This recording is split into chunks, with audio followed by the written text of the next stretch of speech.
Hold up, hold up, hold up, hold up, hold up, hold up, hold up. So Rod got two girlfriends, and they was both fucking Kirk. This is too much.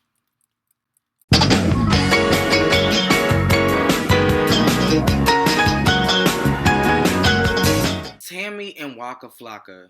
I love their dynamic. I love their relationship. I just hate how Waka Flocka is just a regular nigga who just feels like I can cheat on my girl as many times as I want. Oh, damn, she don't like that. I need to get my shit together. You do right for about 3, 4, maybe 6 months. And then you go right back to the same cycle of hurting this woman again. So with that, I say, Tammy, I do want you to take Waka Flocka back, but I want you to give it some time.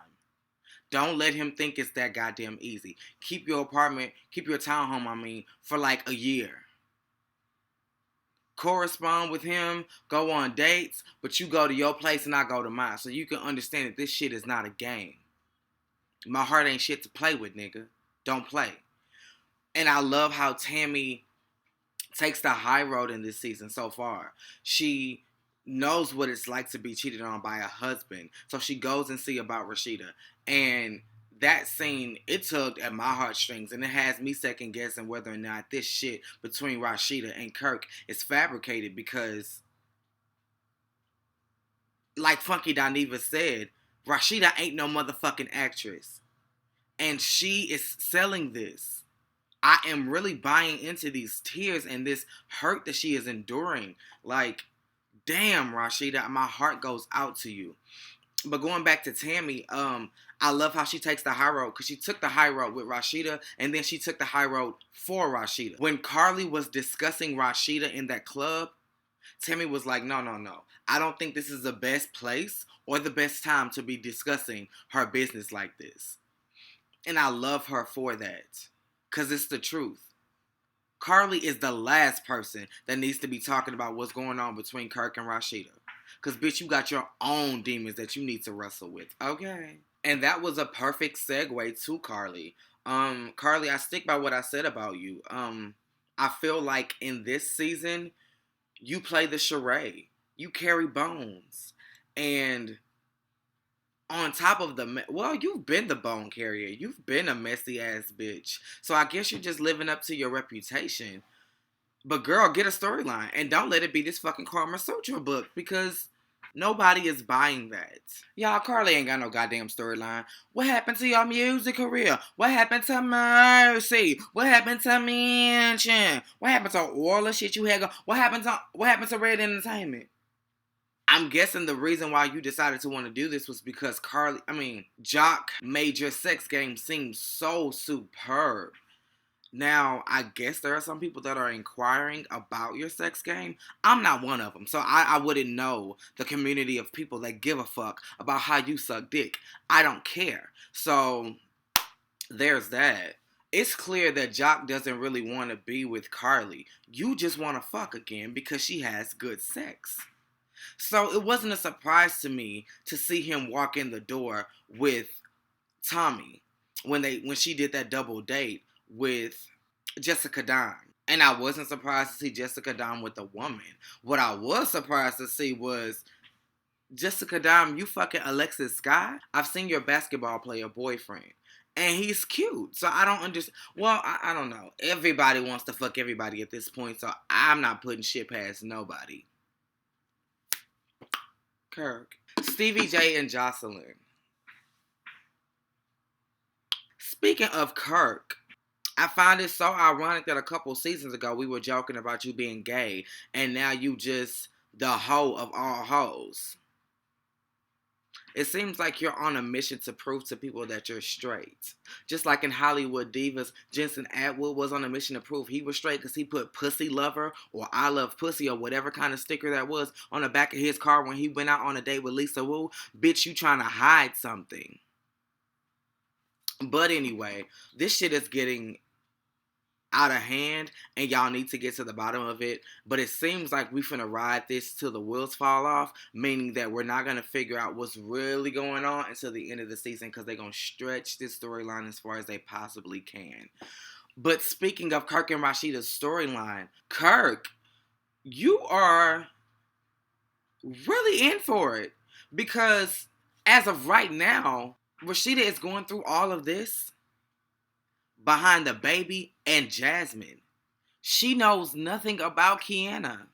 So once she found out that you was not only fucking with one bitch, you was fucking with two, she gonna wreak all kinds of havoc on your ass.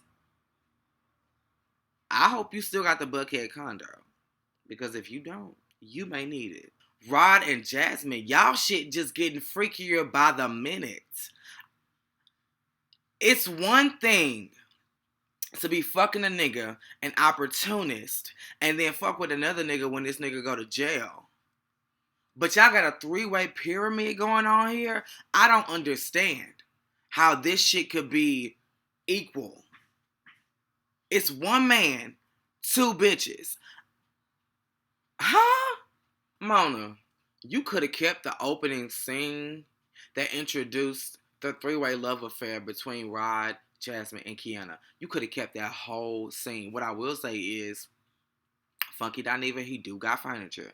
So we ain't got to clown his house. Because, baby, Funky Dineva goes in on bitches who ain't got no furniture. But who goes to bed and wake up fully beat to the gods? I'm talking all three of them, because his spraying was on point. Okay? And then he was like, I ain't talking to you. You still fucking with him too? Like, it was just, you could tell that he was trying to let us in on something. And you could have kept that, mama. You really could have. You could have, slapped together some deleted scenes and made for a good little, filler for that. Because, baby, we didn't need that. Now, I remember saying to a friend of mine, shit ain't really popping off here in Houston, Texas. So maybe I should move to Atlanta to, kickstart my career. But I'll be damned if that's the type of shit y'all got going on. No, ma'am. No, ma'am. And Rod, something in the milk ain't clean with you. And something tells me that you and Andrew Carwell got something going on. Because I know damn well you didn't have on his goddamn jacket in that scene that you filmed with Mimi in Melissa's club. And speaking of Melissa, bitch, in this season, this episode rather, you brought camaraderie, questions, and clapbacks, okay? Because you were straddling the fence, hanging with Jocelyn and the clique of people that hate her. Then you got questions for everybody that's fucked Rod. And your clapbacks were superb. Baby, you called his jacket Chihuahua. You kicked Jasmine out your shit. I'm feeling you. And did y'all peep how she was looking at Jessica Dahn when Jessica first had her introduction into the season? She was like, I don't know whether or not she really has a beef with Jessica Dahn, but I caught that too. Tommy. Whew. Tommy, seeing you on this episode was literally a breath of fresh air. I was so happy to see you in this light because last episode we saw you fighting with your mom. And that was such a bad look for a mother and for a daughter. I cringed watching that. And to see you try to do damage control, this episode was such an enlightening look for you. I love how you went to the club and you were on what K. Michelle likes to call her apology tour. You made amends with Mimi. You made amends with Jessica Dahn. And you made amends with Carly Red. And that of which made you the bigger person, period. Despite what shit you had going on at the end of the episode with Young Jock, that made you the bigger person, and I respect you for that. And then with you reaching out to Tammy, because y'all have, the fact that you guys are mothers of daughters around the same age in common, trying to clean up your image. I love you for that, Tommy, and I cannot wait to see how you develop with this focus. It's really good to see Jessica Dahn back. When I saw the first episode, I was like, oh no, they're not gonna bring her back. But I'm so glad that she's here. And I know I was like, who is Ling Ling? Bitch, I'm fucking with Ling Ling. And when I saw the clip from the next episode, bitch got shaped too. And she's funny. And I didn't know that she was the same girl with those viral video clips that, travel around social media. That is Ling Ling. That's Mimi. And is her name Mimi? I'm just gonna call her Ling Ling because it works for me. But I like her. You can definitely tell she has a black influence, and when she shows her kids, you can definitely tell that she has a black influence. Savannah, you gonna get your ass whooped. Because not only did you drop out of school at the last minute and decide amongst yourself that you were going to go to school online. I'm thinking she going to college online. No, you going to high school online, bitch. No. As long as you're in high school, you're going to do what the fuck I say.